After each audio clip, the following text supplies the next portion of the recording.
අයිබෝවන් ජීවිතයට කතාවක් වෙනුවෙන් සාදරයෙන් පිළිගන්නවා.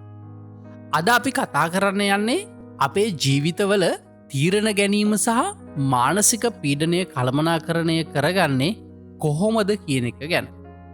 ඔයා කවදා හෝ හිතල තියෙනවද ඇයි සමහර වෙලාවල් වලට අපි ගන්න තීරණ පස්සෙ කාලෙක අපිටම වැරදිී කියලා හිතෙන්නේ කියලා. එහෙම නැත්තම් ප්‍රශ්නයක් ආපු ගමන් අපි ඇයි එච්චර කලබල වෙන්නේ කියලා. අද මම ඔයාලට කියල දෙන්න යන්නේ ප්‍රජානන නැඹුරුව කියන මනෝවිද්‍යාත්මක සංකල්පය ගැන. ඒ කියන්නේ අපේ මොලය අපිටත් නොදැනී අපේ තීරණ වැරදි පැත්තට මෙහෙවන විදිහ ගැන. මේක තේරුම් ගත්තොත් ඔයාට පුළුවන් ඕනම බාධකයකින් සංසුන්ව සහ බුද්ධිමත්ව තීරණගෙන අපේ ජීවිතය සාර්ථක කරගන්න. අපි එහෙනම් ඒ කතාව අහල බලමු.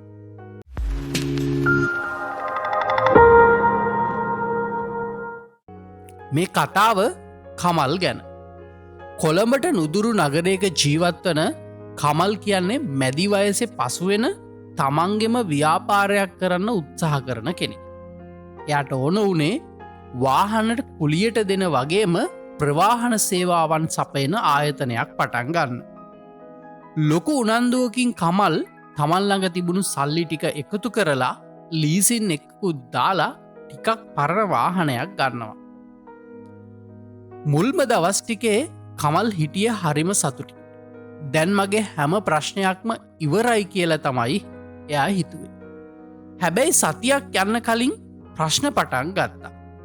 එය හයර් එකක් යන අතර වෙලාවේ වාහනය පොඩි කාර්මික දෝෂයක් එනවා. ඒ මදිවට ඒ වෙලාවේ පාරෙ ලොකු වාහන තදබදයකුත් තියෙන.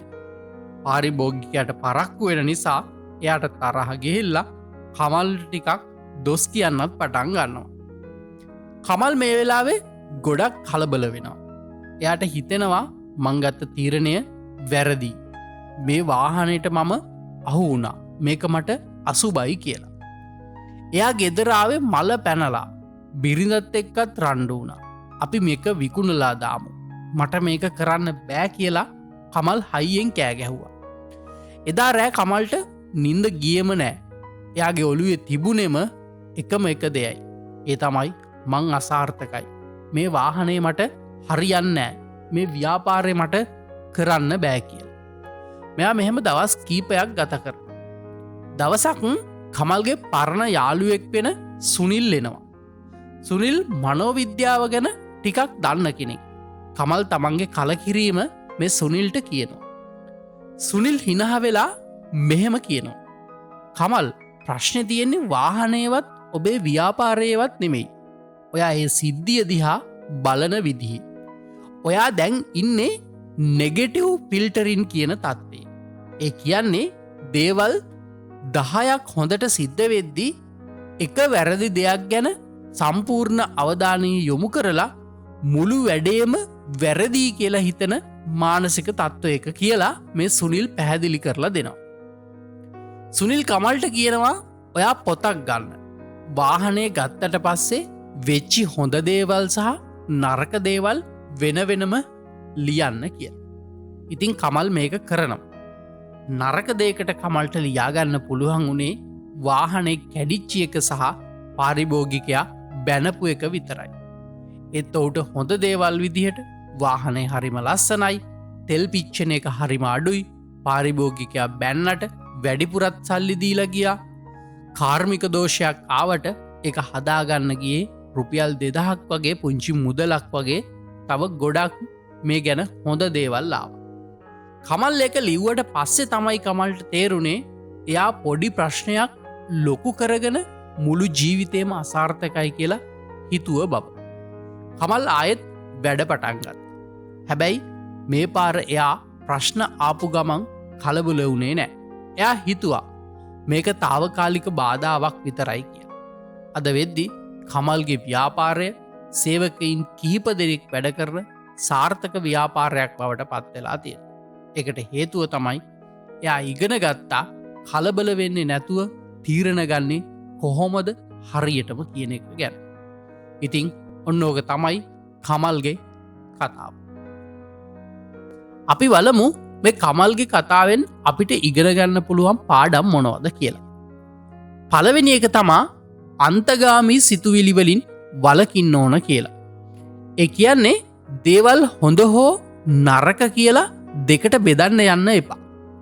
මැද මාවතකින් හිතන් එක වැරදීමකින් මුළු ව්‍යාපෘතියම මුළු ජීවිතයම අසාර්ථක වෙන්නේ නෑ කියන මානසිකත්වයක් අපි ගොඩනගාගන්න ඕන කියන. දෙවනි වැදගත්ම පාඩම තමා චිත්තවේගී තීරණ නොගැනීම වැදගත් කිය. අපි ගොඩක් වෙලාවල් වලට වැරදි තීරණ ගන්නේ එක්කො තරහින් හෙමත් නැත්තම් බයෙන් ඉන්න වෙලාවල්වලට. කමල් වාහනය විකුණන්න හැදුවෙත් ඒ වගේ වෙලාවක. ඕනෑම තීරණයක් ගන්න කලින් හොඳ හුස්මක් කරන් සංසුන් වෙලා ඉතාමත්ම නිවීහනහිල්ලි කල්පනා කරලා තමයි ඒ තීරණ ගන්න ඕනේ. ඊළඟ වැදගත්ම පාඩම තමා තර්කානුකූලෝ බැලීම වැදගත් කියන. කියන්නේ අපිට ප්‍රශ්නයක් ආවහම ඒ ප්‍රශ්නය දිහා අපි තර්කානුකූලෝ බලන්න උත්සාහ කරන්න ඕන. එකට හොඳම දේ තමා ඒ ප්‍රශ්නය අපි ලියාගන්න. එතකොට අපිට පේන්න ගන්නම ඒ ප්‍රශ්නය කොච්චර දරුණුද එක කොහොමද විසදන්නේ වගේ ගොඩක් දේව. එහෙම නැතුව හිතට එන දේවල් තීරණ විදිහට ගන්න ගිහාම තමයි අපි අසාර්ථක වේ. ඊළඟ වැදගත්ම පාඩම තමා සොයං අනුකම්පාව පුහුණු කරන්න ඕන කියන එක. ඒ කියන්නේ අපිට වරදින්න පුළුවන්. ඒක තමයි මනුස්ස ස්වභාවය. ඔබට එහෙම වැරදුනහම තමන්ටම දොස් පවර ගන්න එක නවත්ව ගන්න ඉගෙන ගන්න ඕන. ඊළඟ පාර මම මේක කොහොමද වඩාත් හොඳින් නිවැරදිව කරන්න කියන එක ගැනයි අවධානය යොමු කරන්න ඕන.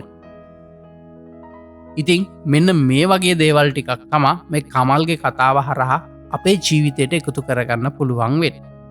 ඉතින් මේ කමල්ගේ කතාව ගැන මේ හරහා ඔබ ඉගෙනගත්ත දේවල් ගැන ඒ වගේම අපේ ජීවිතයට කතාවල් ගැන මේ හැම දෙයක් ගැනම ඔබේ අදහස් මොනවද කියලා කමෙන්ට් එකක් දාන්න අමතක කරන්න එපා.